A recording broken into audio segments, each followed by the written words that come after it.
Hello दोस्तों, कैसे हो आप लोग। स्वागत है आपका आपके चैनल प्रतिभा शेडा में। दोस्तों आज हम लोग यहाँ पर देखने वाले हैं डीएलएड सेकंड सेमेस्टर का हिंदी का क्लास। ओके दोस्तों, आज हम यहाँ पर आपको हाथों से लिखे हुए नोट्स बनवाने वाले हैं। आप लोग एक पेन और एक कॉपी लेकर बैठ जाइए और आप लोग अपना नोट्स लिखना स्टार्ट कर दीजिए। मैं यहाँ पे भी आपको बता दूं कि जो हमारे भाई बहन सेकंड सेमेस्टर के हैं, जो लोग अभी आपके दोस्त लोग नहीं ऐड हैं, उन तक आप लोग इस वीडियो को शेयर करिए ताकि वो लोग भी ऐड हों और कोई भी अपडेट, कोई भी क्लास, कोई भी प्रैक्टिस सेट, कोई भी नोट्स वाला क्लास है आपके दोस्तों से और आपसे मिस ना हो। ओके दोस्तों, तो आप लोग एक पेन और एक कॉपी लेकर बैठिए और आप लोग अपना नोट्स बनाना तैयार करिए। मैं यहाँ पे आपको बता दूँ कि हिंदी में आपको जितना नोट्स यहाँ पर बनवाया जाएगा, लिखाया जाएगा, ये सब आपके एग्ज़ाम में ज़रूर आएंगे। ओके दोस्तों, क्योंकि आपका प्रश्न आपके नोट से ही बनेगा। जितना हम लिखाएंगे उसी में से आपको एग्जाम में क्वेश्चन देखने को मिल जाएंगे। चलिए फिर आइए हम लोग देखते हैं आज का पहला क्वेश्चन। यहाँ पे आपको दिख रहा है डीएलएड सेकंड सेमेस्टर हिंदी का क्लास है। यहाँ पे आपसे कहा गया है लोक कथाएं। पूछ लेगा आपसे एक नंबर में कि 2 लोक कथाओं के नाम लिखिए या 5 लोक कथाएं के नाम लिखिए या फिर लोक कथाओं के बारे में आप क्या जानते हैं। ठीक है दोस्तों, तो ये जो यहाँ पे आपको 10 पॉइंट दिख रहे हैं, ये आपके लोक कथाओं के अंतर्गत आएंगे। ठीक है दोस्तों, आप इसका स्क्रीनशॉट खींच सकते हो या फिर आप इसको नोट भी कर सकते हो। यहाँ पे आपका पहला है अगस्त ऋषि, कालकूट, कौड़ी, जटायु, द्रौपदी, ध्रुव, प्रहलाद, राहु, वाल्मीकि और विभीषण। ये सब आपके लोक कथाओं के अंतर्गत आ जाएंगे। नेक्स्ट यहाँ पे आपका है बाल साहित्य कविताएं। 2 बाल साहित्य कविताओं के नाम लिखिए या फिर 3 बाल साहित्य कविताओं के नाम लिखिए। ठीक है, या पूछेगा आपसे कि आप बाल साहित्य से क्या समझते हैं। यहाँ से भी क्वेश्चन आपके बन जाएंगे। तो यहाँ पे आपको लिखना होगा चंदन, चमक और पंचतंत्र, और उसके बाद ये सब आपके बाल साहित्य के अंतर्गत आएंगे। आप इसको भी नोट कर लीजिएगा। नेक्स्ट यहाँ पे आपको देखने को मिल जाएगा परिवेशीय चर्चा। परिवेशीय चर्चा को कितने भागों में बांटा गया है, परिवेशीय चर्चा के कितने भाग हैं, ऐसे प्रश्न आपको एग्जाम में देखने को मिल जाएंगे। आपको लिखना होगा कि परिवेशीय चर्चा 3 प्रकार के होते हैं। कितने प्रकार के होते हैं? आपके 3 प्रकार के परिवेशीय चर्चा हो जाते हैं। अब यहाँ बात होती है कि आखिर कौन कौन से होते हैं। देखिए, पहला आपका होगा प्राकृतिक परिवेश, भौतिक परिवेश और सामाजिक परिवेश। आपसे पूछ लेगा कि प्राकृतिक परिवेश से आप क्या समझते हैं। आपको लिखना होगा कि प्राकृतिक परिवेश में पशु पक्षी, कीड़े मकोड़े, पेड़ पौधे, फल सब्जी आदि आते हैं। ये दोस्तों हमारे कहीं ना कहीं जीवन में, हमारे जीवन के लिए बहुत ही महत्वपूर्ण है। इन सब से हमें लाभ होता है। और नेक्स्ट यहाँ पे आपका आएगा भौतिक परिवेश। भौतिक परिवेश के अंतर्गत आपका हवा, पानी, बादल, बिजली, वन, नदी आदि आ जाते हैं। नेक्स्ट यहाँ पे आपका है तीसरा सामाजिक परिवेश। अब यहाँ सामाजिक परिवेश की बात करें, इसके अंतर्गत परिवार, पास पड़ोस, गांव, नगर, देश, त्योहार। ठीक है दोस्तों, ये चीज़ें यहाँ पे आपको देखने को मिल जाएंगी। उसके बाद आपका पंचायत, मनोरंजन का साधन, त्योहार, ठीक है दोस्तों, मेला, ये सब आपके सामाजिक परिवेश में आ जाएंगे। यानी जो चीज़ें आपको समाज में देखने को मिलती हैं, ये सब आपके सामाजिक परिवेश में आ जाएंगे। अब यहाँ पर सबसे बड़ी बात ये बन रही है कि आपसे पूछ लेगा कि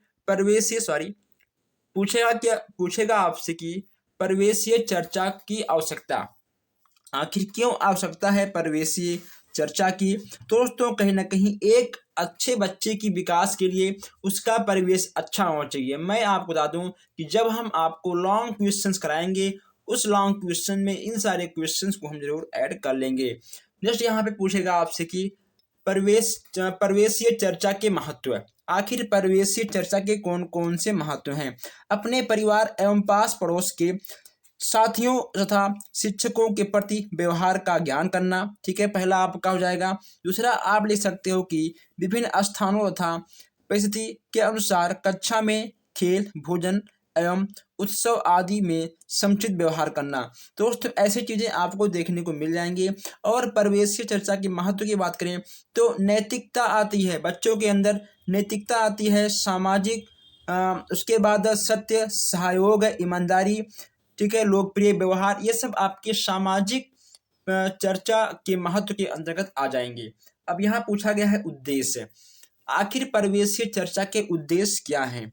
अगर दोस्तों हम बात करें उद्देश्य की, तो कहीं ना कहीं वही बात घुमा फिरा के आएगी बच्चों के सामाजिक भौतिक परिवेश की उन्नति के बारे में। ठीक है, बच्चों के जिज्ञासाओं को जानकर उन्हें उनकी राह पर बच्चों के उनके उद्देश्य तक पहुंचाने की बात की जाएगी। तो कहीं ना कहीं ये सब आपके अच्छे परिवेश होंगे तभी हो पाएगा। नेक्स्ट यहाँ पे आपका है परिवेशीय चर्चा के विषय। अब परिवेशीय चर्चा का विषय आपका कहाँ से बनेगा? देखिए, घर, परिवार, स्वास्थ्य, आसपास का जीवन, भोजन और जल। अगर इन सब में कहीं ना कहीं थोड़ी सी भी गड़बड़ी देखने को मिलेगा तो परिवेशीय चर्चा पर असर आएगा। ठीक है, और कहीं ना कहीं उससे कहीं ना कहीं जानकारी भी देखने को मिल जाएगा। नेक्स्ट यहाँ पे आपका है स्वयं यानी 100 अनुभवों पर चर्चा का महत्व। अब यहाँ पर कहा गया है कि स्वयं अनुभव के चर्चा के महत्व की बात की जा रही है। इसको भी यहाँ पे आपको लिखना होगा। इसमें आपका हो जाएगा दोस्तों, एक मिनट, इसमें ठीक है आपका हो जाएगा अभिव्यक्ति कौशल का विकास है, संप्रेषण में सहायक, कथन में उचित धारा प्रवाह, संकोच की समाप्ति, स्पष्ट एवं शुद्ध उच्चारण, मानक भाषा का प्रयोग है। मानक भाषा का प्रयोग बच्चे सीख जाएंगे, शुद्ध और स्पष्ट बोलना सीख जाएंगे, संकोच उनके दिलों और दिमाग से गायब हो जाएगा। ठीक है दोस्तों, हर कथन को उचित और धारा प्रवाह के साथ पढ़ेंगे। संप्रेषण में कहीं ना कहीं सहायक होगा। संप्रेषण का मतलब होता है बातचीत करना। ठीक है, अभिव्यक्ति कौशल का विकास भी आपको देखने को मिल जाएगा। नेक्स्ट यहाँ पे आपका है वाचन के 2 प्रकार होते हैं। कितने प्रकार से होते हैं? वाचन के आपके 2 प्रकार होते हैं। पूछेगा आपसे एग्जाम में कि वाचन कितने प्रकार के होते हैं, वाचन के बारे में लिखिए। वाचन से आप क्या समझते हैं? आपको लिखना होगा कि वाचन 2 प्रकार के होते हैं। पहला आपका होगा वाचन मुद्रा, दूसरा आपका होगा वाचन शैली। अब ये आपका वाचन मुद्रा और वाचन शैली क्या होता है? लिखना होगा आपको कि वाचन मुद्रा से हमारा आशय बैठने, खड़े होने, वाचन सामग्री तथा आंखों, हाथों और अंगों का संचालन करने से होता है। नेक्स्ट यहाँ पे आपका है वाचन शैली। वाचन शैली से हमारा आशय कंठ, साधकर भाव के अनुसार उचित उतार चढ़ाव के साथ पढ़ने के ढंग से है। ये आपके वाचन मुद्रा और वाचन शैली को दर्शाते हैं। ऐसे क्वेश्चंस वेरी मोस्ट इंपॉर्टेंट होते हैं। और जो हमारे भाई बहन अभी नए हैं, जो लोग अभी तक चैनल को सब्सक्राइब नहीं किए हैं, सब्सक्राइब कर लीजिए भाई। ये आप ही का ठीक है चैनल है, आपके कहने पर बनाया गया है, तो आपके हेल्प के लिए बनाया गया है, आपके लिए बनाया गया है। सब्सक्राइब करिए, प्लस आप लोग वीडियो को शेयर भी कर दीजिए। जस्ट यहाँ पे पूछेगा आपसे वाचन के प्रकार। जब यहाँ पे आपसे पूछा गया है कि वाचन के आधार, पूछेगा आपसे यहाँ पर वाचन के प्रकार। वाचन के प्रकार की बात करें तो वाचन के आपके 2 प्रकार होते हैं। कितने प्रकार होते हैं? वाचन के आपके 2 प्रकार होते हैं। पहला आपका होगा स्वर वाचन और दूसरा आपका होगा मौन वाचन। पूछ लेगा आपसे कि स्वर वाचन का प्रयोग कहाँ किया जाता है? दोस्तों, कहीं ना कहीं स्वर वाचन का प्रयोग वाद विवाद में किया जाता है सबसे अधिक। ओके दोस्तों, और मौन वाचन की बात करें तो मौन वाचन में हम लोग अपने मन से पढ़ते हैं, हम बिना आवाज के पढ़ते हैं। ठीक है दोस्तों, यह आपका मौन वाचन के अंतर्गत आ जाएगा। ये चीजें बहुत सिंपल हैं, आप इसको बहुत अच्छे तरीकों से जान सकते हो। नेक्स्ट यहाँ पे आपका है कि स्वर वाचन के भेद। स्वर वाचन के कितने भेद हैं, आपको यहाँ पर ये चीजें बतानी है। अगर बात करें भेद की तो पहला आपका होगा आदर्श वाचन और दूसरा आपका होगा अनुकरण वाचन। अब यहाँ पूछेगा आपसे एग्जाम में कि आदर्श वाचन किसके लिए है? तो यह होगा आपका शिक्षक के लिए। किसके लिए है? शिक्षक के लिए है। और अनुकरण वाचन आपका हो जाएगा छात्र के लिए। ठीक है दोस्तों, तो इन चीज़ों को आपको ध्यान रखना है। ये प्रश्न आपके एग्जाम में जरूर आपको देखने को मिल सकते हैं। नेक्स्ट यहाँ पे आपको देखने को मिलेगा अभिव्यक्ति। ओके दोस्तों, नेक्स्ट यहाँ पे आपका आ गया है अभिव्यक्ति। अगर हम बात करें यहाँ पर अभिव्यक्ति, पूछेगा आपसे कि अभिव्यक्ति के कितने प्रकार होते हैं? आप क्या कहोगे? 3 प्रकार से होते हैं। ओके दोस्तों, कितने प्रकार से होते हैं यहाँ पे आपको दिख रहा है, आप इसको नोट कर लीजिएगा। अगर बात करें सबसे वेरी मोस्ट इंपॉर्टेंट क्वेश्चंस की, पूछेगा आपसे कि अनुभूति। दोस्तों, अनुभूति के कितने प्रकार होते हैं या फिर अनुभूति के कितने भेद होते हैं ये आपसे पूछ लेगा। आपको लिखना होगा अनुभूति के दो प्रकार होते हैं। कितने होते हैं? अनुभूति के आपके यहाँ पर दो प्रकार देखने को मिल जाएंगे। मैं यहाँ पे बता दूं कि हम यहाँ पे थोड़ा तेज चल रहा हूँ ताकि आप लोग आराम से लिखिए, समझिए और आपका टाइम भी ना खराब हो, आपको कम टाइम में अधिक जानकारी मिल जाए, क्योंकि आपको बहुत कुछ पढ़ना होता है। ठीक है, तो यहाँ पे आपको अनुभूति देखने को मिल जाएगा, स्वानुभूत अनुभूति और गृहित अनुभूति। ठीक है, ये आपको दोनों यहाँ पर देखने को मिल जाएंगे। चलिए आगे बढ़ते हैं। नेक्स्ट यहाँ पे आपका है शब्द। शब्द वर्णों का ऐसा समूह जिससे कोई भाव प्रकट हो, वह शब्द कहलाता है। क्या कहलाएगा? वह आपका शब्द ही कहलाएगा। शब्द से भी क्वेश्चंस यहाँ पे आपको देखने को मिल जाता है। ठीक है, शब्द की विशेषता, जब आपसे शब्द के बारे में पूछा गया है तो शब्द की विशेषता क्या है ये भी आपसे पूछा जाएगा। तो शब्दों के मेल, एक मिनट, सही है, चलिए, शब्दों के मेल से वाक्य बनता है, ये तो आपको पता ही है। उसके बाद वाक्य में प्रयोग किए गए शब्द पद कहलाते हैं। क्या कहलाएंगे? आपके पद कहलाएंगे। नेक्स्ट यहाँ पे आपका है कि शब्दों के बिना भाषा बेकार है। किसके बिना? शब्दों के बिना भाषा बेकार है। और आप लोग एक पॉइंट और लिख लीजिए कि बोलने तथा लिखने में शब्दों का प्रयोग होता है। किसमें होता है? बोलने तथा लिखने में शब्दों का प्रयोग हो जाता है। नेक्स्ट यहाँ पूछेगा आपसे कि अर्थ के आधार पर शब्द के भेद कितने होते हैं। एक मिनट, अर्थ के आधार पे शब्दों के भेद कितने होते हैं ये आपसे पूछा जाएगा। तो अगर अर्थ की बात करें तो अर्थ के आधार पर शब्द के तीन भेद होते हैं। यहाँ पे आपको तीनों भेद देखने को मिल जाएंगे। ठीक है दोस्तों, वाच्य, लक्षक और व्यंजक लक्ष्य, यहाँ पे आपको तीनों भेद देखने को मिल जाएंगे। नेक्स्ट यहाँ पे आपका है व्युत्पत्ति के आधार पर शब्द भेद तीन प्रकार के होते हैं। कितने प्रकार के होते हैं? तीन प्रकार के होते हैं। रूढ़ शब्द, यौगिक और योग रूढ़ शब्द। ये तीनों आपको वेरी वेरी मोस्ट इम्पोर्टेंट में लिखना चाहिए। अब थोड़ा सा आइए हम लोग यहाँ पर बेसिक जानकारी लेते हैं। रूढ़ शब्द का अर्थ है, रूढ़ शब्द का अर्थ है प्रसिद्ध, जिन्हें टुकड़े करने पर उसके कोई भी अर्थ ना निकलता हो, उसे रूढ़ शब्द कहते हैं।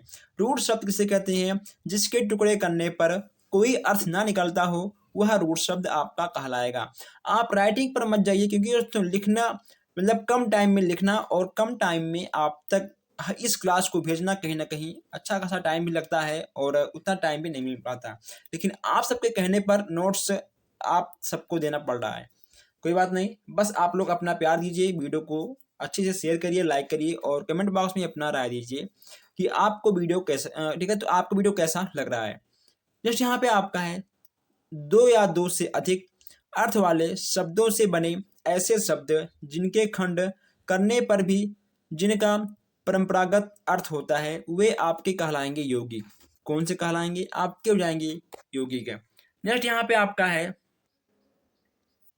जिनमें योग एवं रूढ़ दोनों शब्दों के लक्षण पाए जाते हैं, वे आपके योग रूढ़ शब्द कहलाएंगे। क्या कहलाएंगे? जिनमें योग और रूढ़ दोनों शब्दों के लक्षण पाए जाते हैं, वे आपके योग रूढ़ कहलाएंगे। आइए दोस्तों आगे बढ़ते हैं। नेक्स्ट पूछेगा आपसे यहाँ पर भाषाई विकास के आधार पर शब्द के कितने भेद हैं। भाषाई विकास के आधार पर शब्द के कितने भेद हैं? तो यहाँ पे आपको लिखना होगा कि हमारे 5 भेद हैं। कितने दोस्तों? 5 शब्द आपके हो जाएंगे। तत्सम शब्द, तद्भव शब्द, देशज, विदेशज और संकर शब्द। ठीक है, ये आपके 5 शब्द देखने को मिल जाएंगे। नेक्स्ट यहाँ पे आपका है रूप परिवर्तन के आधार पर शब्द भेद कितने प्रकार के होते हैं। रूप परिवर्तन के आधार पर शब्द के भेद कितने होते हैं? तो आपको लिखना होगा कि 2 होते हैं। कितने होते हैं? 2 आपके हो जाएंगे। कौन कौन से? विकारी शब्द और अविकारी शब्द। ठीक है दोस्तों, अब यहाँ पर जब आपको विकारी और अविकारी देखने को मिल गया है, ये सब आपके 3 स्टार में प्रश्न हो जाएंगे। ठीक है दोस्तों, ये क्वेश्चन आपके एग्जाम में आने वाले हैं। दोस्तों आइए, जब यहाँ पे आपको विकारी और अविकारी शब्द देखने को मिल गए हैं, पूछेगा आपसे एग्जाम में कि विकारी शब्द क्या होता है। ठीक है, आपको लिखना होगा कि वे शब्द जो लिंग वचन के अनुसार बदलते हैं। दोस्तों क्या होगा? वे शब्द जो आपके लिंग वचन के अनुसार बदलते हैं वे आपके विकारी शब्द हो जाएंगे। जैसे कि लड़का अच्छा, लड़की अच्छी, ठीक है। और विकारी शब्द के 4 प्रकार होते हैं। कितने होते हैं? विकारी शब्द के आपके 4 प्रकार होते हैं। कौन कौन सा होता है? संज्ञा, सर्वनाम, क्रिया और विशेषण, ठीक है। नेक्स्ट यहाँ पे आपका है अविकारी शब्द। वे शब्द जो लिंग वचन के अनुसार नहीं बदलते हैं वे आपके कहलाएंगे अविकारी शब्द। अविकारी शब्द 4 प्रकार के होते हैं। कितने प्रकार के होते हैं? आपके होते हैं 4 प्रकार के। कौन कौन से होते हैं? क्रिया विशेषण, संबंध बोधक, समुच्चय बोधक और विस्मयादि बोधक। ये आपके अविकारी 4 प्रकार के होते हैं और विकारी भी आपके 4 प्रकार के होते हैं। चलिए हम लोग अब आगे बढ़ते हैं। नेक्स्ट यहाँ पे आपका है विराम चिन्ह। विराम चिन्ह के प्रकार के बारे में हम यहाँ बात करने वाले हैं। पूछेगा आपसे एग्जाम में कि विराम चिन्ह के कितने प्रकार होते हैं। आपको लिखना होगा कि विराम चिन्ह के 12 प्रकार होते हैं। कितने प्रकार होते हैं? विराम चिन्ह के आपके 12 प्रकार देखने को मिल जाएंगे।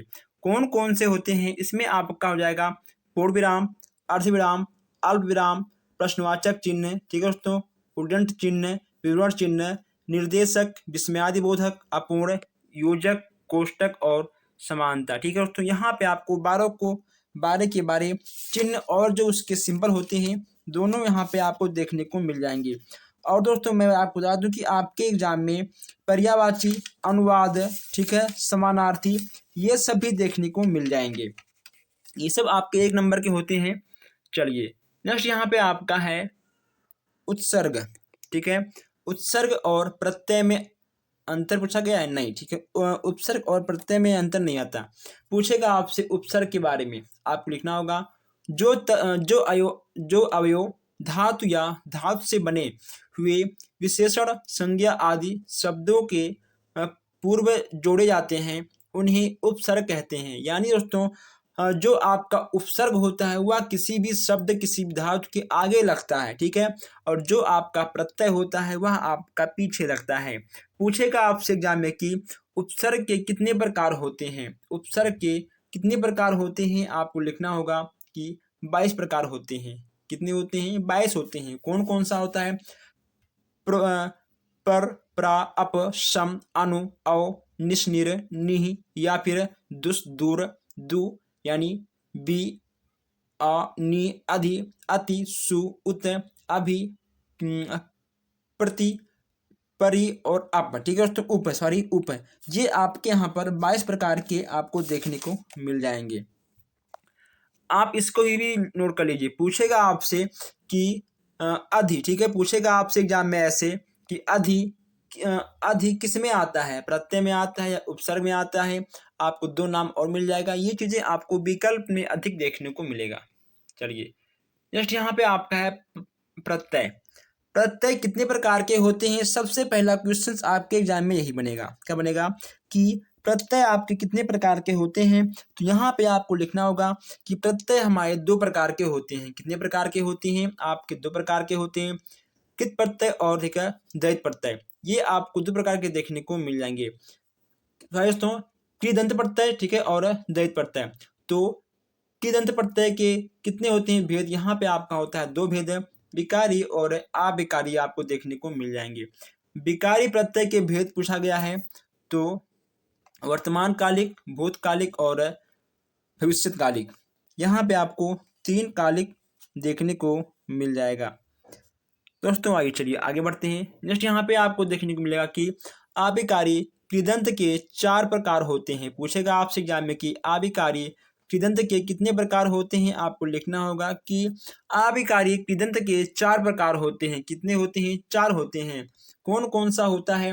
अपूर्ण, क्रियाशोधक, पूर्ण, ठीक है, क्रियाशोधक, तत्कालिक और वर्गकालिक। ये आपको चारों यहाँ पर देखने को मिल जाएंगे। इन चारों को भी आप नोट कर लीजिएगा। चलिए आगे बढ़ते हैं। नेक्स्ट यहाँ पे आपका है कि द्वैत प्रत्यय के 6 भेद होते हैं। कितने होते हैं? 6 होते हैं। कौन कौन से होते हैं? यहाँ पे आपको 6 के 6 नाम देखने को मिल जाएंगे, ठीक है। कृतवाचक, वाचक, गुणवाचक, भाववाचक, उणवाचक, अप्रत्ययवाचक और स्त्रीवाचक। ये यहाँ पे आपको 6 वाचक देखने को मिल जाएंगे। आइए नेक्स्ट यहाँ पे आपका है समास। आपका क्या है, समास। दोस्तों समास से आपके प्रश्न तो बन ही जाते हैं, ठीक है। इसमें हम क्या बताएं, ये चीज़ें तो आपको पता ही है। और दोस्तों आपसे पूछेगा, ठीक है, संधि के बारे में। संधि हुआ कि नहीं हुआ आपका? दोस्तों एक मिनट, संधि का प्रश्न कहाँ चला गया आपका, एक मिनट। दोस्तों यहाँ पे आपका संधि है, समास के बाद तब आपका संधि आएगा, ठीक है। चलिए, समास के बाद फिर आपका संधि आएगा। पूछेगा आपसे कि समास के कितने प्रकार हैं, समास के कितने भेद हैं, समास को कितने भागों में बांटा गया है। ऐसे प्रश्न आपको बनेंगे। आपको लिखना होगा कि समास के 6 भेद हैं। कितने हैं आपके? 6 भेद हैं, 6 प्रकार हैं, कुछ भी बोलो आप, ठीक है। समास को आपको 6 प्रकारों में बांटना होगा। कौन कौन सा आपका है? द्वंद्व समास, द्विगु समास है, तत्पुरुष समास है, ठीक है, कर्मधारय समास है, अव्ययभाव समास है और बहुव्रीहि समास है। ये यहाँ पे आपको 6 समास देखने को मिल जाएंगे। अगर पूछे यहाँ पर कि द्वंद्व समास के अंतर्गत क्या आएगा, दोस्तों द्वंद्व समास के अंतर्गत, ठीक है, आपका क्या आएगा, ठीक है दोस्तों, इसमें आपका आ जाएगा माता पिता, ठीक है, यानी माता और पिता, राम कृष्ण, राम और कृष्ण, भाई बहन, भाई और बहन, ठीक है, ऐसा आपको देखने को मिल जाएगा। और दोस्तों ठीक है, जहाँ पे आपका ठीक है आएगा द्विगु समास, जहाँ पे आपका आएगा द्विगु समास है, उसमें कहीं ना कहीं आपको न गिनतियों का सामना करना पड़ेगा। यानी देखिए, द्विगु मतलब क्या होता है, ठीक है, द्विगु मतलब आपका होता है 2, यानी उसमें आपको गिनती देखने को मिल जाएगा। जैसे आपका ठीक हो गया 9 रत्न, ठीक है, तो इसमें कहीं ना कहीं 9 रत्नों, यानी इसमें उसमें कहीं ना कहीं आपको 9, यानी कुल मिलाकर उसमें उस पद में आपको संख्या देखने को मिलेगा, ठीक है। द्विगु समास में आपको संख्या देखने को मिल जाएगा। और यहाँ पूछा गया है आपसे तत्पुरुष समास, ठीक है दोस्तों, तत्पुरुष समास भी यहाँ भी पूछा गया है। इसमें आपको को मिल जाएगा, ठीक है दोस्तों, को मिल जाएगा। इसमें आपको को से ध्यान रखना होगा। चलिए, नेक्स्ट यहाँ पे आपसे पूछेगा कि तत्पुरुष समास कितने प्रकार के होते हैं। तो यहाँ आप इसको भी नोट कर लीजिए कि आपके तत्पुरुष समास 6 प्रकार के होते हैं। कर्ता, कर्म, संप्रदान, अपादान, संबंध और अधिकरण, ये आपके तत्पुरुष समास हो जाएंगे। कर्ता ने कर्म को कर्ण के द्वारा, संप्रदान के लिए, अपादान से संबंध का की के अधिकरण में पर संबोधन हैं और हैं, ठीक है। लेकिन यहाँ बस केवल आपको 6 प्रकार के देखने को मिले हैं, कर्म, कर्ण, संप्रदान, अपादान, संबंध और अधिकरण। आपसे पूछ लेगा कि कर्ता से आप क्या समझते हैं, ठीक है, कर्म से आप क्या समझते हैं, कर्ण, संप्रदान, अपादान, संबंध, अधिकरण, इन सब से आप क्या समझते हैं। तो अभी जो हमने आपको बताया है आप उसको नोट कर लीजिएगा, आपको वो चीज़ें कहीं ना कहीं बहुत ही काम आएंगी। नेक्स्ट यहाँ पे आपका है संधि और समास में अंतर। दोस्तों very very most important question, यहाँ पे हम सबको पढ़ते हुए 25 मिनट से प्लस हो चुका है और आप लोग अभी तक वीडियो को शेयर नहीं किए हैं। आप लोग शेयर करिए इस क्लास को और वीडियो को आप लोग लाइक भी करिए, और जो हमारे भाई बहन नए हैं वो लोग चैनल को सब्सक्राइब भी कर लें। अब यहाँ आपका है संधि, ठीक है। देखिए, संधि परस्पर ध्वनियों का संयोग होता है। दूसरा आपका है ध्वनि विकारी अनिवार्य है, इसमें गूढ़ता निहित रहती है। ये आपका है संधि। और नेक्स्ट यहाँ पे आपका है समास, दोनों में अंतर कहा गया है। शब्द समूह या पदों का संयोग होता है, ध्वनि विकार नहीं होता है। यहाँ देखिए, इसमें कहा गया है कि ध्वनि विकारी अनिवार्य होता है, ठीक है, इसमें आपका ध्वनि विकार अनिवार्य नहीं होता। यह अपेक्षाकृत सरल होता है। ये आपको 3 पॉइंट यहाँ पे देखने को मिल जाएंगे। नेक्स्ट यहाँ पे आपसे पूछेगा कि संधि के भेद, संधि के आपके कितने भेद हैं। संधि के आपके 3 भेद हैं, स्वर, व्यंजन और विसर्ग, ये आपके 3 भेद हैं। नेक्स्ट यहाँ पे आपका हो जाएगा कि स्वर संधि, ठीक है दोस्तों। स्वर संधि के 5 भेद होते हैं, कौन कौन से? दीर्घ, गुण, वृद्ध, यण और अयादि, ठीक है। ये यहाँ पे आपको स्वर संधि के 5 उपभेद देखने को मिल जाएंगे। चलिए दोस्तों, अब हम लोग थोड़ा सा आगे बढ़ते हैं और कुछ नया देखने की कोशिश करते हैं। नेक्स्ट यहाँ पे आपका है समासिक पद। दोस्तों very very very very very very most important question आपका है। समासिक पद से प्रश्न आपका जरूर बनेगा, ठीक है। समासिक पद को आप लोग नोट कर लीजिएगा। समासिक पद, इसमें कहा गया है कि 2 या 2 से अधिक शब्दों में परस्पर मिलने से एक शब्द बनता है, जिसे समासिक पद कहते हैं। जैसे पढ़ाई लिखाई, ठीक है दोस्तों, दिनचर्या, दिन रात, भरपेट, ठीक है, ये सब कहीं ना कहीं आपके समासिक पदों में आएंगे। दो या दो से अधिक शब्दों के परस्पर मिलने से, ठीक है दोस्तों, मिलने से एक नया पद मिलता है। देखिए, दिन अलग है, ठीक है, आपका चर्या अलग है, अगर मिल गया तो क्या बन गया आपका, मिल गया दिनचर्या, ठीक है। तो ऐसे ही आपके समासिक पद के अंतर्गत आ जाएंगे। नेक्स्ट यहाँ पे आपका है संज्ञा। बहुत सिंपल है, आप लोग इसे बचपन से पढ़ते हुए आ रहे हैं। किसी व्यक्ति, स्थान, प्राणी, गुण, काम अथवा भाव के नाम को संज्ञा कहते हैं। शब्दों के दो रूप होते हैं। शब्दों के कितने रूप होते हैं पूछेगा आपसे। शब्दों के कितने रूप होते हैं पूछेगा आपसे। आपको लिखना होगा कि शब्दों के दो रूप होते हैं। पहला आपका है विकारी और दूसरा आपका है अविकारी। विकारी की बात करें तो इसमें आपका विकारी में संज्ञा, सर्वनाम, विशेषण आदि आ जाएंगे, और अविकारी में इसमें आपका इन अवयव शब्दों का रूप परिवर्तन नहीं होता है, जबकि इसका परिवर्तन हो जाता है, ठीक है। ये चीजें आपको नोट करनी चाहिए। आइए नेक्स्ट यहाँ पूछेगा आपसे कि संज्ञा शब्द के 5 प्रमुख भेद कौन से हैं। जो आपके संज्ञा शब्द के 5 प्रमुख भेद हैं वे आपके कौन कौन से हैं। यहाँ से भी क्वेश्चंस आपका बन जाएगा। देखिए, यहाँ पे आपको लिखना होगा कि व्यक्तिवाचक संज्ञा, जातिवाचक संज्ञा, भाववाचक संज्ञा, समूहवाचक संज्ञा और द्रववाचक संज्ञा, ये भी यहाँ पे आपको देखने को मिल जाएंगे। दोस्तों 1 नंबर, यानी 1 नंबर आपको यहाँ से मिलना कन्फर्म है। देखिए, यहाँ पे कहा गया है कि ये चीजें आपको हर जगह हर बुक में देखने को नहीं मिलेगा। ओके दोस्तों, ऐसा क्लास आपको कहीं नहीं मिलेगा। पूर्व का अर्थ क्या होता है पहले, अपर का अर्थ क्या होता है बाद में, इसको भी आप लोग नोट कर लीजिएगा। नेक्स्ट यहाँ पे आपका है सर्वनाम।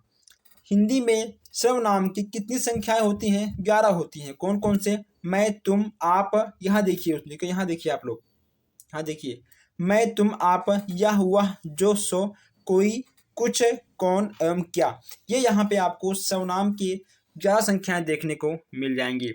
नेक्स्ट यहाँ पे आपका है सर्वनाम के भेद। सर्वनाम के भेद यहाँ पे आपको देखने को मिल जाएगा। पहला आपका है व्यक्तिवाचक, दूसरा आपका है निजवाचक, प्रश्नवाचक, संबंधवाचक, निश्चयवाचक और अनिश्चयवाचक, ये आपके सर्वनाम के अंतर्गत आ जाएंगे। नेक्स्ट पूछा गया आपसे हिंदी भाषा में लिंग कितने होते हैं। हिंदी भाषा में लिंग आपके कितने होते हैं, ऐसे अलग अलग पूछ लेगा आपसे। आपको लिखना होगा, आपको बताना होगा कि हिंदी भाषा में लिंग 2 प्रकार के होते हैं। कितने प्रकार के होते हैं आपके, 2 प्रकार के होते हैं, पुल्लिंग और स्त्रीलिंग। कौन कौन से होते हैं, पुल्लिंग और स्त्रीलिंग आपको देखने को मिल जाएगा। अब यहाँ नेक्स्ट आपका है विशेषण। सबसे अच्छा प्रश्न दोस्तों विशेषण, यहाँ से आपका 101% क्वेश्चन जरूर फंसता है, ठीक है दोस्तों। चलिए आगे बढ़ते हैं। पूछा गया है कि विशेषण वे शब्द जो संज्ञा अथवा सर्वनाम की विशेषता बतलाते हैं उन्हें विशेषण कहते हैं। जैसे अच्छा लड़का, ठीक है, लाल कपड़ा, थोड़ा दूध, ये आपकी क्या है, अच्छा, अच्छी, ठीक है, लाल, थोड़ा, ये आपकी संज्ञा की विशेषता बताते हैं। और ये आपका क्या संज्ञा, ठीक है, दूध, कपड़ा, लड़का, ये आपकी संज्ञा है और ये इसकी विशेषता है। तो वही कहा गया है कि जो शब्द संज्ञा अथवा सर्वनाम की विशेषता को बताते हैं वे आपके विशेषण कहलाएंगे। नेक्स्ट यहाँ पे आपका है कि विशेषण के कितने प्रकार पाए जाते हैं या फिर विशेषण के कितने भेद हैं। आपको लिखना होगा कि इसके 4 भेद हैं, गुणवाचक, परिमाणवाचक, संज्ञावाचक और सर्वनामिक विशेषण। ये यहाँ पे आपको 4 प्रकार से देखने को मिल जाएगा। जस्ट यहाँ पे आपका है कि क्रिया विशेषण 4 प्रकार के होते हैं। कितने प्रकार के होते हैं, 4 होते हैं। कालवाचक क्रिया, स्थानवाचक क्रिया और परिमाणवाचक क्रिया। नेक्स्ट यहाँ पे आपका है रीतवाचक क्रिया, ठीक है, यहाँ पे आपको चारों देखने को मिल जाएंगे। धातु, देखिए दोस्तों, धातु क्रिया के रूप को धातु कहते हैं। धातु किसे कहते हैं, धातु क्या है, धातु से आप क्या समझते हैं। आपको लिखना होगा कि क्रिया के रूप को धातु कहते हैं। फिर पूछेगा आपसे कि क्रिया के भेद कितने होते हैं। क्रिया के आपके यहाँ पर 2 भेद देखने को मिल जाएंगे। कितने भेद होते हैं, क्रिया के यहाँ पे आपको 2 भेद देखने को मिल जाएंगे, आकर्मक क्रिया और साकर्मक क्रिया, ठीक है। आकर्मक और साकर्मक यहाँ से भी प्रश्न आपके बन जाते हैं। क्रिया के वाच्य के कितने होते हैं भेद? यहाँ पे आपके होते हैं 3 भेद हैं, कर्तवाचक, कर्मवाचक और भाववाचक। ठीक है, कर्तवाच्य, कर्मवाच्य और भाववाच्य। वाच्य की बात की जा रही है कि क्रिया के वाच्य कितने होते हैं? आपके 3 होते हैं, कर्तवाच्य, कर्मवाच्य और भाववाच्य। यहाँ पे आपके देखने को मिल जाएंगे। नेक्स्ट यहाँ पे आपका है कि परिवर्तन के आधार कितने होते हैं? परिवर्तन के आपके 6 होते हैं। कौन कौन सा होता है आपका? वाच्य, भाव, पुरुष, लिंग, वचन और काल। अगर दोस्तों ये सब मिल जाएंगे तो आपके लाइफ में, आप में या किसी भी बच्चे में परिवर्तन होना आवश्यक है। काल कितने प्रकार के होते हैं? सिंपल सा क्वेश्चन है, वर्तमान काल, भूतकाल और भविष्य काल। आप लोग हमेशा वर्तमान में जिए। ठीक है, नेक्स्ट यहाँ पे आपका है कि अंग्रेजी भाषा में लिंग कितने प्रकार के होते हैं? अंग्रेजी भाषा में लिंग आपके 4 प्रकार के देखने को मिल जाएंगे। कौन कौन सा है? पुल्लिंग, स्त्रीलिंग, उभयनिष्ठ लिंग और निर्जीव। ये आपकी अंग्रेजी के हैं। और नेक्स्ट यहाँ पे आपका है कि मौन पठन के उद्देश्य। कौन कौन सा होता है आपका? ज्ञानात्मक, कौशल, रुचि और अभिवृद्धि। ठीक है, यहाँ पे आपके मौन पठन के 4 उद्देश्य देखने को मिल जाएंगे। मौन वाचन के कितने भेद पाए जाते हैं? तो आपका हो जाएगा 2 भेद। कितना होगा आपका? ठीक है, आपका होगा 2 भेद। कौन कौन सा? गंभीर और ठीक है द्रुत भेद। ये यहाँ पे आपको 2 चीजें देखने को मिल जाएंगी। नेक्स्ट यहाँ पे आपका है वचन के प्रकार। दोस्तों वाचन के प्रकार, ठीक है, पूछेगा आपसे कि वाचन के कितने प्रकार हैं? आपको लिखना होगा कि वाचन के यहाँ पर 6 प्रकार हैं। कौन कौन सा? आदर्श वाचन, अनुकरण वाचन, ये तो आपको पता ही है, हम इन दोनों के बारे में आगे बात कर चुके हैं। संवेद वाचन, मौन वाचन, गंभीर वाचन और ठीक है आपका होगा 6वां द्रुत वाचन। जानिए यहाँ पे आपको 6 वाचन देखने को मिल जाएंगे। जैसे यहाँ पे आपका है कि वाक्य के अंग कितने होते हैं? तो आपका होगा 2 अंग, उद्देश्य और विधेय। ठीक है, ये यहाँ पे आपको देखने को मिल जाएंगे। और यहाँ पे आपका नेक्स्ट है दोस्तों, ठीक है, यहाँ पे आपका है पद, पद कर्म और पद बंध। ठीक है, यहाँ से भी प्रश्न आपके बन जाते हैं। पद कर्म, ठीक है, और आपका पद बंध। देखिए वाक्य की रचना मूलतः पदों से ही की जाती है, यह आपका पद के अंतर्गत आएगा। और जो आपका पद कर्म होता है, पद कर्म का अर्थ है वाक्य में पदों के रखे जाने का कर्म। पद बंध जो आपका होता है वाक्य का वह भाग जिसमें एक से अधिक पद आपस में संबंधित होकर अर्थ देते हैं किंतु पूरा अर्थ नहीं देते, पद बंध कहलाता है। ठीक है, नेक्स्ट यहाँ पे आपका है कि वैकल्पिक संचक कितने होते हैं? यहाँ पे आपका हो जाएगा 2 प्रकार के होते हैं। कितने प्रकार के? ओके दोस्तों, वैकल्पिक संचरक 2 प्रकार के होते हैं। कौन कौन सा? विशेषण और क्रिया विशेषण। वाक्य के गुण कितने होते हैं? आपके हो जाएंगे 3 गुण है। कौन कौन सा? यहाँ पे आपको तीनों देखने को मिल जाएंगे। दोस्तों बार बार क्वेश्चंस ही देखिए, बार बार क्वेश्चंस आपका यहाँ से आता है कि क्रियावाच्य के भेद कितने होते हैं? कृतवाच्य, कर्मवाच्य और भाववाच्य कितने होते हैं? आपके 3 होते हैं और तीनों यहाँ पर देखने को मिल जाएंगे।